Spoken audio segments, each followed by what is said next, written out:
அன்பான நண்பர்களே, வழக்கு நிதி கோரி உங்களிடம் ஒரு அன்பான வேண்டுகோள் வைக்கிறோம். திருப்பரங்குன்றம் பிரச்சனை இன்று இந்திய அளவிலான பிரச்சனையாக மாற்றப்பட்டிருக்கிறது.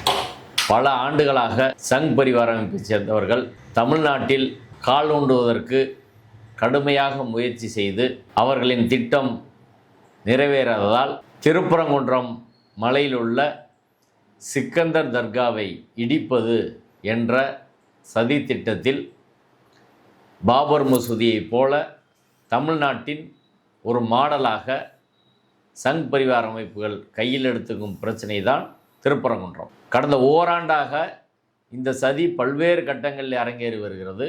இந்த சதிக்கு நீதித்துறையை பயன்படுத்தி இப்போது அவர்கள் முன்னேறி வருகிறார்கள். கடந்த ஓராண்டாகவே இதற்கு எதிராக மதுரையில் உள்ள அமைப்புகள் களத்தில் நின்று தீவிரமாக பணியாற்றி வருகிறோம்.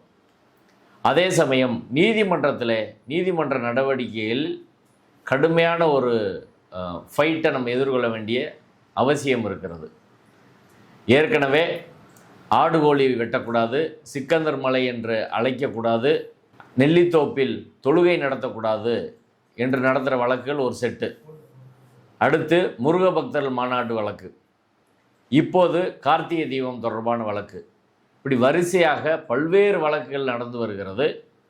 ஏற்கனவே அந்த ஆடுகோழி வெட்டக்கூடாது என்பதற்காக தர்கா தரப்புக்காக நான் ஆஜராகி வாதிட்டேன்.